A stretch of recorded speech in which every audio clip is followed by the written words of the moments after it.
Bonjour chers élèves de P6. Bienvenue encore une fois à notre cours de français qui portera aujourd'hui sur les homonymes. Avant de passer à la leçon proprement dite, je vous rappelle que la dernière leçon qu'on a faite ensemble portait sur l'impératif présent et l'impératif passé. Pour l'impératif présent, nous avons dit qu'il est utilisé généralement pour donner un conseil ou un ordre. Et on a vu également qu'à l'impératif, le verbe se conjugue uniquement à la deuxième personne du singulier, à la première et à la deuxième personne du pluriel. Ensuite, on a dit que les terminaisons des verbes à l'impératif présent sont les suivantes. Pour les verbes du premier groupe, nous avons les terminaisons E, ONS, EZ. Pour les verbes du deuxième groupe, nous avons dit que les terminaisons sont S, I, S, ONS, I, S, EZ. Et enfin, pour les verbes du troisième groupe, on a dit que les terminaisons sont S, ONS et EZ. En ce qui est de l'impératif passé, on a dit que le verbe à l'impératif passé est formé de l'auxiliaire avoir ou être conjugué à l'impératif présent plus le participe passé du verbe. Voilà tout ce que nous avons dit sur l'impératif présent et l'impératif passé. Passons maintenant à quelques homonymes. Ça sera une première partie parce qu'on fera une autre partie la fois prochaine. Qu'est-ce qu'on appelle des homonymes? Les homonymes sont des mots qui ont une prononciation identique plutôt, mais qui n'ont ni le même sens, ni la même orthographe. On peut donner un exemple. Si l'on parle d'un bout de papier, un bout de papier.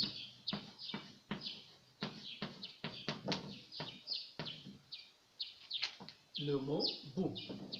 On peut parler également de quelqu'un qui est tombé dans la boue.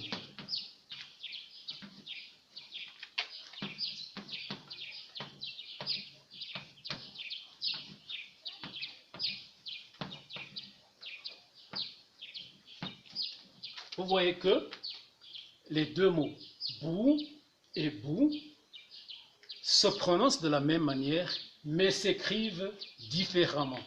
Ce sont donc des homonymes. Passons maintenant aux homonymes du son A.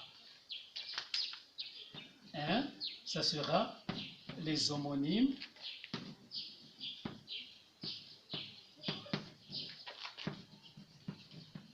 du son, les homonymes du son A.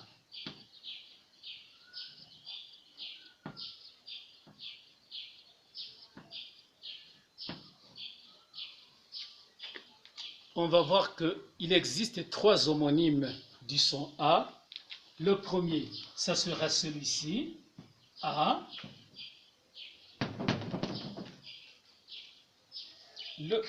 L'homonyme A est le verbe avoir à l'indicatif présent à la troisième personne du pluriel. Quand on dit, par exemple, il a joué ou elle a joué. A, c'est le verbe avoir à la troisième personne du singulier à l'indicatif présent. On peut aussi avoir le même verbe avoir à la deuxième personne du singulier à l'indicatif présent. Tu as étudié. On va écrire A avec AS. Et enfin, nous pouvons avoir le A portant un accent grave. Ce A est une préposition. On peut dire par exemple, il est allé à la maison. Voilà les trois homonymes de A. Le premier, c'est A, du verbe avoir à la troisième personne du singulier à l'indicatif présent. Le deuxième s'écrit AS, c'est le verbe avoir à l'indicatif présent à la deuxième personne du singulier. Et enfin, nous avons le A portant un accent grave qui est une préposition. Passons deuxièmement aux homonymes du son on. Son.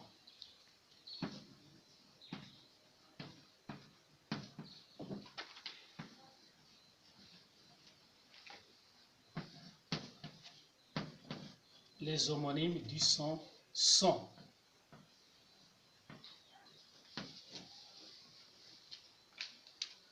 Les homonymes du son sont, on peut avoir premièrement son qui s'écrit S-O-N-T. Il s'agit du verbe être à la troisième personne du pluriel à l'indicatif présent. Ils sont partis. On peut aussi avoir S-O-N. Il s'agit ici d'un adjectif possessif. Exemple, son vélo. Voilà les homonymes du son sont. Enfin, parlons des homonymes du son. On va parler des homonymes troisièmement du son leur.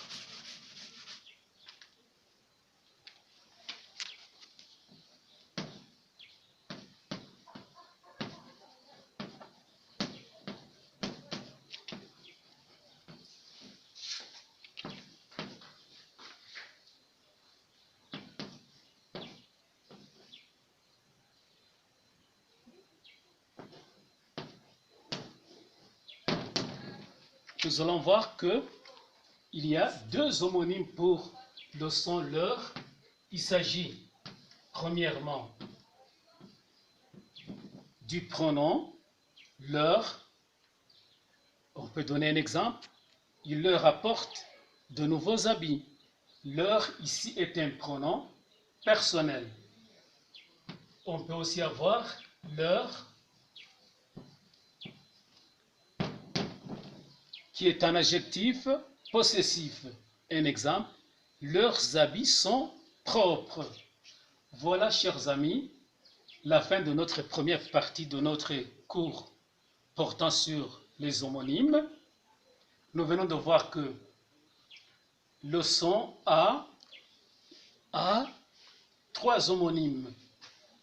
A, avoir à la troisième personne du singulier à l'indicatif présent. A, S, deuxième personne du singulier à l'indicatif présent. Et enfin, la préposition a, avec accent grave. Deuxièmement, on a parlé des homonymes de son. On a premièrement son, verbe être, à la troisième personne du pluriel, à l'indicatif présent. Et puis, son, qui est l'adjectif possessif. Enfin, on vient de parler des homonymes de leur. Leur pronom personnel, il leur dit quelque chose, par exemple. Et puis, leur adjectif possessif, où l'on peut dire leurs habits sont propres. Nous voilà donc à la fin de notre leçon.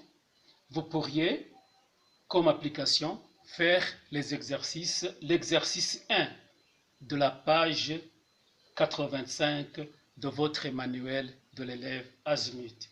Merci de m'avoir prêté une oreille attentive. À bientôt.